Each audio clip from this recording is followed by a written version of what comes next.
Yve decided to wear a black G-string and it was just shining through her dress.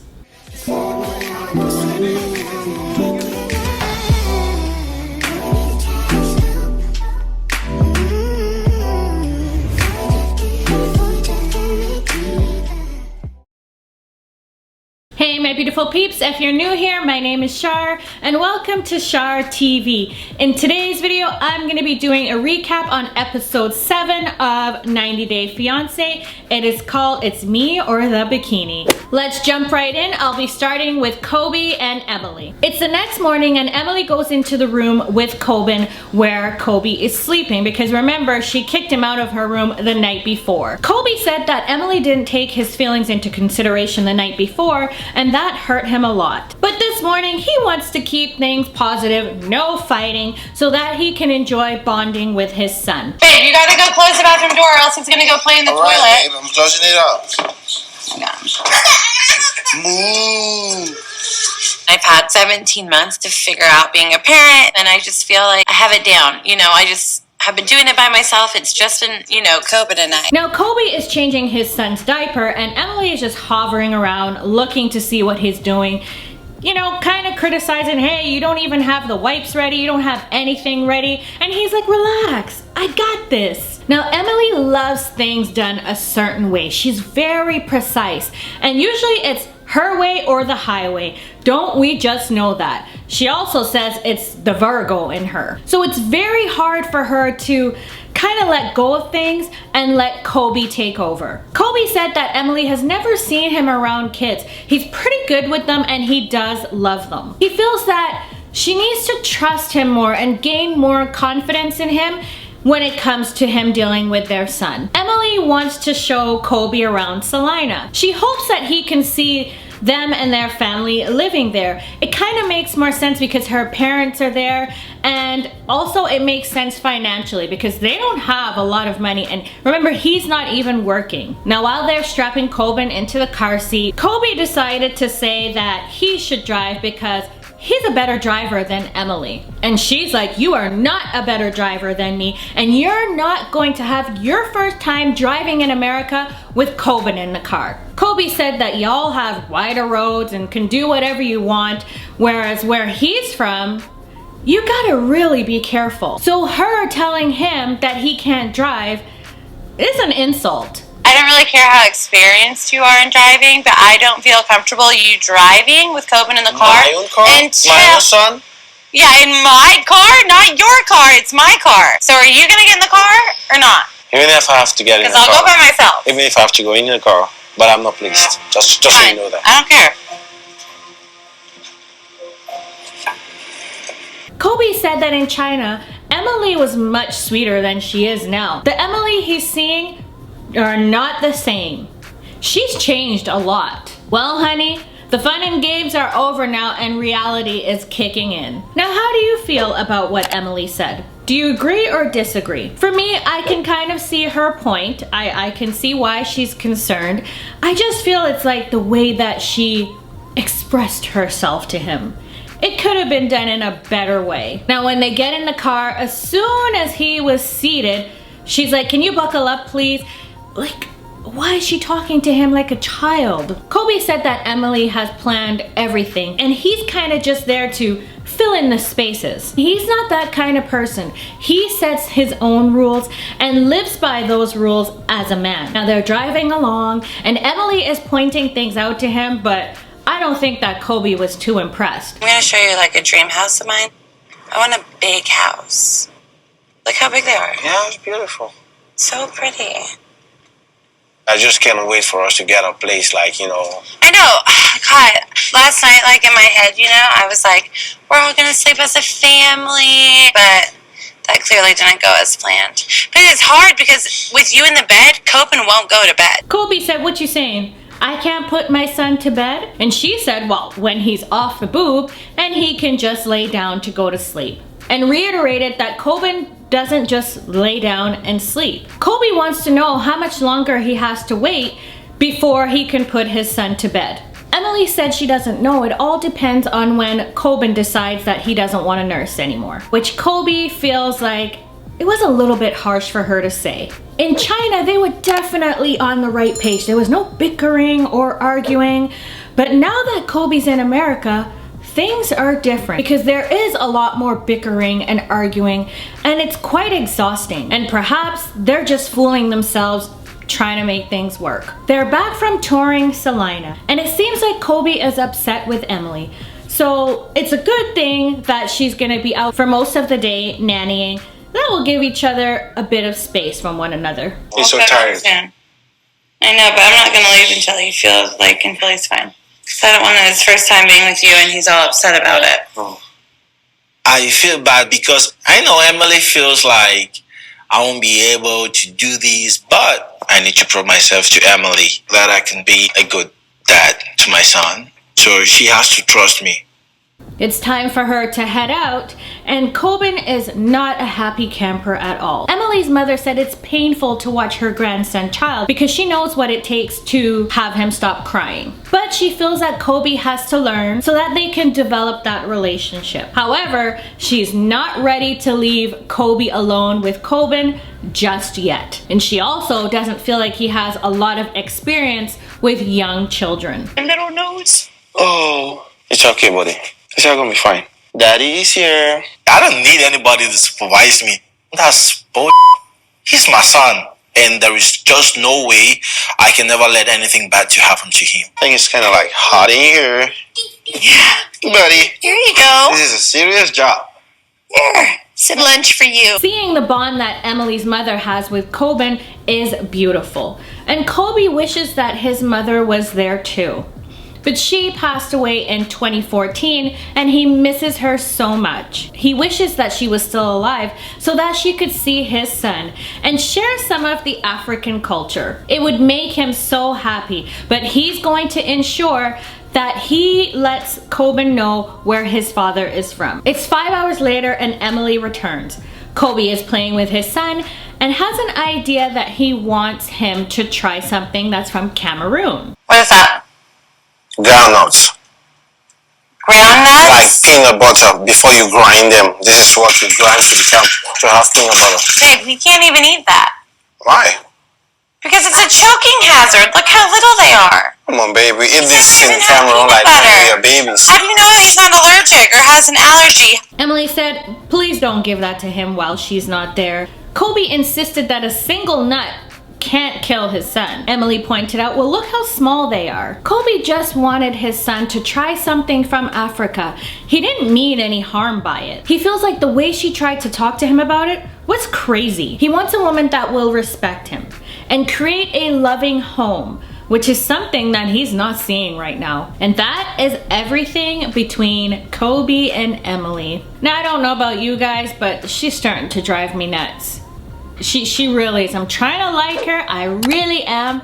But how do you feel about her? On to Jibri and Miona. Today, Jibri and Miona are off to meet his grandma. His grandma is a wild, strong, radical lesbian feminist, and he's excited for Miona to meet her. Back in the day, whenever he fought with his mother, he'd always run over to grandma's house. So he hopes that she likes Miona because his grandma is very special to him. This is Miona. Hey, Miona. Oh, it's so good to finally meet you. Yes, finally. It's been too long. Grandma, you look good. You got a little blue, purple in your hair. I'm trying. I'm trying. How are you? I'm good. What is this matching like? You know, we just trying to look fresh out here in South I Dakota. know. South Dakota look, definitely. You know. Jibri convinced Miona to, start the whole matching of outfits thing. She's his other half. Miona says that they're making a statement with their outfits and they both love fashion. It's their passion. Miona offered to help the grandmother, which she accepted. Miona has never been around horses, so this should be interesting. And I doubt it's gonna last very long. And when I was watching, no sooner had I thought that, it ended because she didn't want to get her shoes dirty. Grandma asked Miona what she thought about South Dakota. And she said, well, she hasn't seen much. And she definitely wants to move. Yes, we've heard that about 1,000 times. Jibri quickly chimed in and said that it's a good place to save money, so don't speak for the both of us. Grandma then asked Miona, well, how is it living with the parents? And she said, well, MAHALA is giving them a lot of rules, and was even commenting on her clothing, which made her feel a little sad. I'm sorry she made you feel that way. I mean, I understand her thinking because this is South Dakota and this is like one of the most conservative places in the country. Yeah. So maybe in some ways she's trying to protect you, but Yeah, she might be. you know, take it with a grain of salt. I mean, MAHALA is a little more conservative than me. Yeah, you mother. seem like you are more open, definitely, and cool. Grandma said, well, if all goes well and you get married, she wants to be at the wedding, so she kind of wants to know where it's going to be. Jibri pointed to the farm and said, right here. Of course, Miona said no. He said yes, because that's where his parents got married. But again, she shut that right down and said, no, it ain't gonna be here. Miona is definitely a beach person.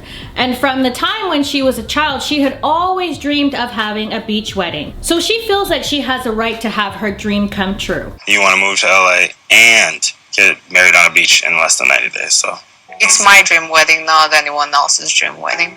It'll be harder for family to travel somewhere where there's a beach. My main concern is I want my grandson to be loved and happy and accepted as he is. And I want patience. And I don't see Miona as being very patient. She's hoping that things will work out, but she thinks for them to get married in 90 days is a stretch. It's a lot of pressure to figure things out in a short period of time, and I do agree with that. The next day or days later, Jibri needs to tell Miona about an opportunity with his band Black Serbs. But this opportunity is in Chicago, and he's feeling nervous that he may have to convince Miona to go with him on the trip, because there's always been tension between her and David. Plus they have other things to do, so the timing is terrible. But he's prepared to go without her if he needs to. David's kind of like, he pretty much needs me to come to Chicago immediately, like in the next couple weeks. He called me and he told me that this producer wants to work with us. So that's really cool. I mean, this is a big opportunity. Yeah. What do you mean, yeah? I don't know. It makes me disappointed. Disappointed for what? Miona said that she's disappointed because they're just gonna go there and she's gonna end up being alone again. Jibri said to her that she can just stay at home. Of course she said no. And he said, well, if you come with me, are you gonna get along with David? And she said that she doesn't know. And he's like, well, what do you mean you don't know? Because he needs to know. Depends how he's going to. Nah, this is. If he's disrespectful, I can be respectful to him. Do you understand? Like, when the opportunity calls, I gotta do what I gotta do.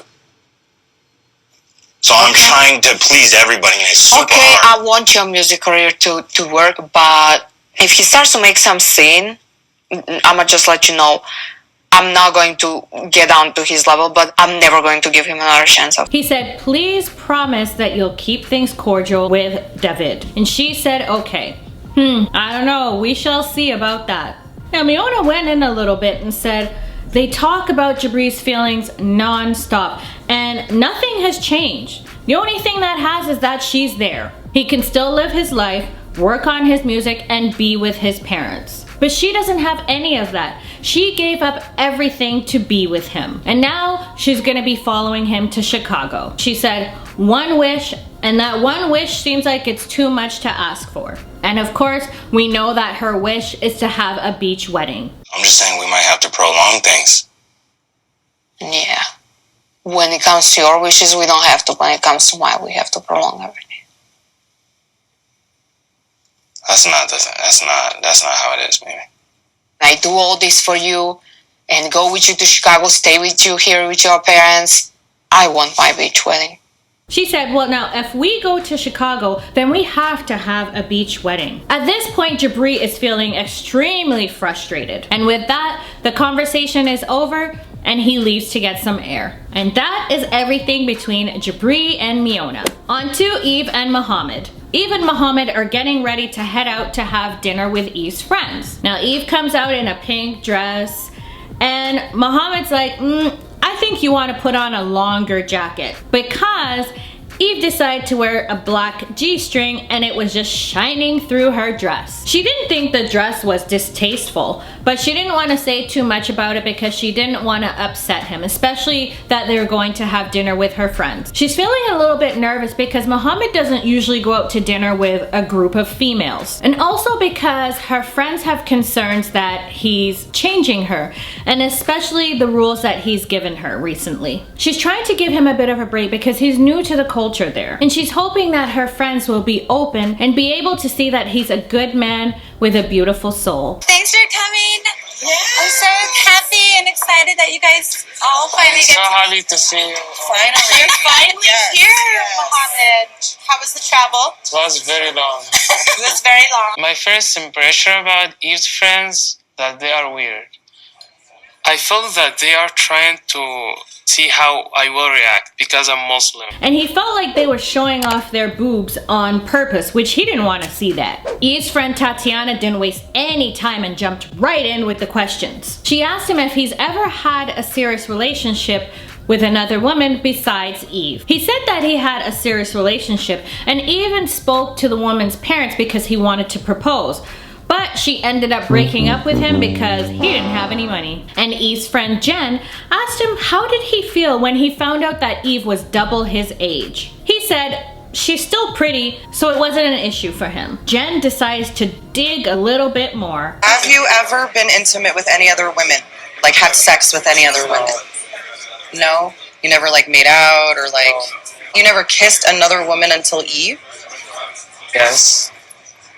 How did you know what to do then if you've never... No, really, like, have you ever watched porn? Mohamed said that in Egypt, they don't ask those type of questions, and he doesn't even feel like being there anymore. But he's doing it for Yve because he doesn't want her to be upset, but it's very difficult for him to be there. Yve's other friend wanted to know his side of the love story.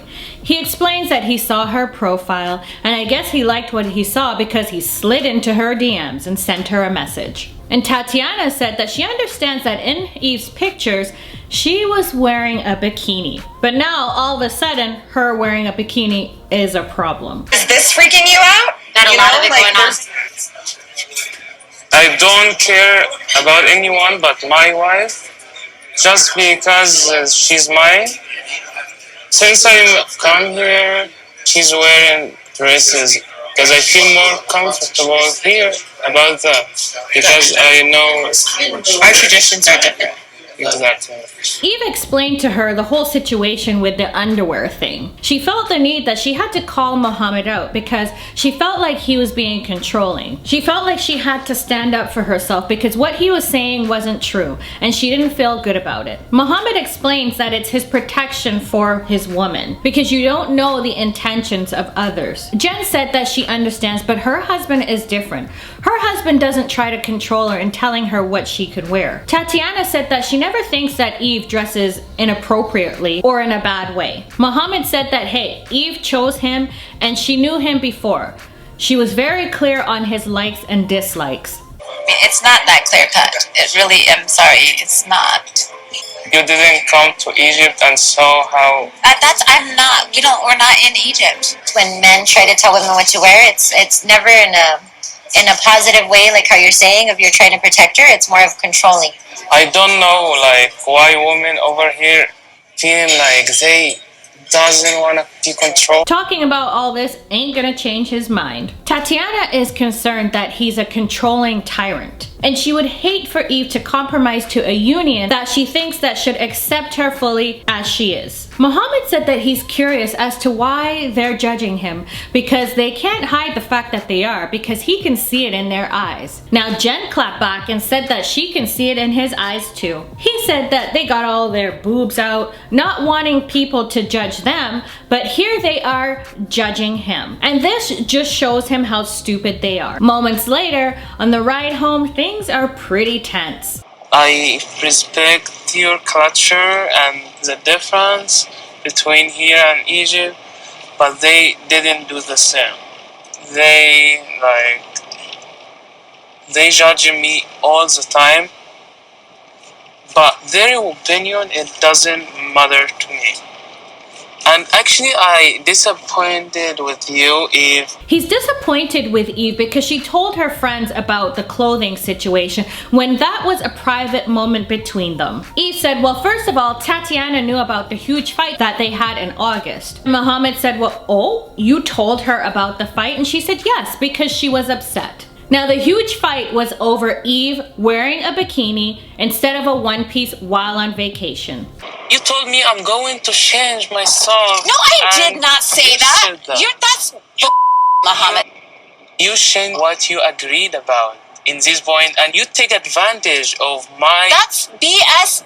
Like, I'm wearing a bathing suit. I don't have time to go run around with my son in a pandemic to go find a one-piece bathing suit. I'm sick of being judged myself too. Mohamed said, well, that's why he got upset, because she wore a bikini after she agreed that she wouldn't. And Yve kindly reminded him that when he slid into her DMs, the picture that he saw was of her wearing a bikini, and now she can't wear one. Yve is not even sure what he's talking about.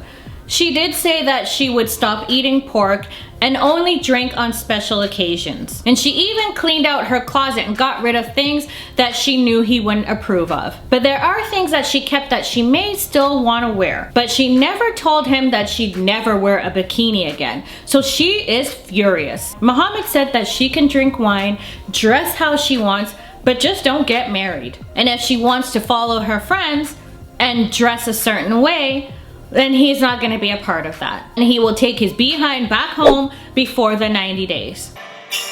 I'm not gonna live my life feeling controlled and feeling like I'm a bad person for just being who I am.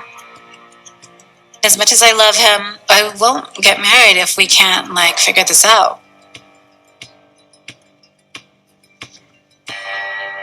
Not surprised by this at all. I saw it coming. And that is everything between Yve and Mohamed. On to Ari and Biniyam. It's the next morning and Ari decides to talk to Bini about the argument that they had the night before. She explained that she was annoyed because they just got there and already he was talking about moving elsewhere. Bini said it was just an idea and that she didn't have to get upset. And she said for now they should just stay where they are. Even though she has concerns that Bini's not always realistic, she just wants to put that aside because later on they're having dinner with the family. Bini is missing his sisters and decides to talk to them on video chat. They ask him if everything is okay. And of course, he's kind of hesitant to answer.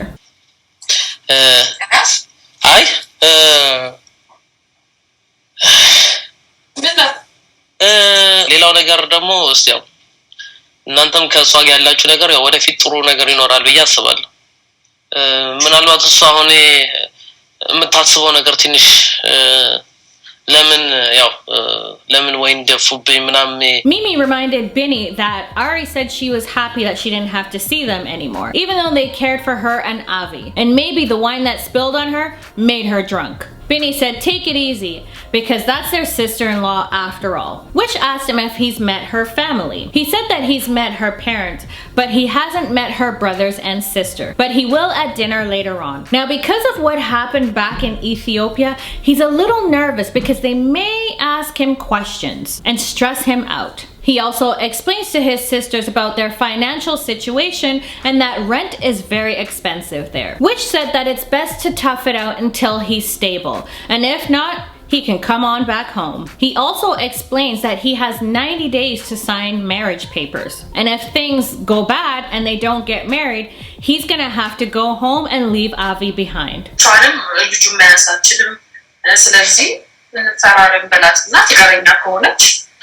አንተ ማስቀረት ትችላለህ ለአቪ ስትል እዛ ብትኖር የተሻለ ነው ቢያንስ እንኳን እየተመላለስክ እንድታየው My family wish I stay in Ethiopia but they know I have to stay with Ari because of my son.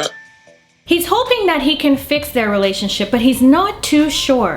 This is why his sisters say, well, if the relationship doesn't work out, that Ari can still help him with a green card. And Bini likes that idea because he lost his first son and he doesn't want to lose this family too. Moments later, they're off to dinner and Ari is excited for Bini to meet her brothers and sister. They arrive at the restaurant hug, and greet each other, and Ari's sister didn't waste any time asking questions. She said that she heard arguing through the wall when Ari had went back home so that Avi could have surgery, and she wanted to know what that was all about. He explained that he made a mistake and he would go out with friends because he wanted to keep himself busy, so he would head out to the club because he had felt like he lost his family. I don't want to do this again. So that's why I don't want to just. I love her so much. I tell her I'm really sorry because of I'm doing this. So I'm sorry. Oh my God! So you were afraid she wasn't coming back? Yeah, I was scared. So. Ari's sister said, well, that sounds like a good answer to tell your mother-in-law. But is that the truth? Binny said yes. She felt like whenever she called Ari on the phone, he wasn't there. The questions keep coming. And Ari's mother wants to know, well, who's gonna be paying the bills? Because he can't work and Ari doesn't have a job. Now, Mama Janice, you know who's gonna be paying the bills. You and your husband. Ari just replied with, it's hard. Yes, it is difficult. It's being a grown-up. I'm a dreamer. She knows that. Like, even if I'm not with her, I want to be like an UFC fighter, like maybe championship. That's what I'm dreaming. So your major dream is to be a UFC fighter? Yeah. Whether you're with Ari or not, right? Is that what you said? Okay. Is that why you're here?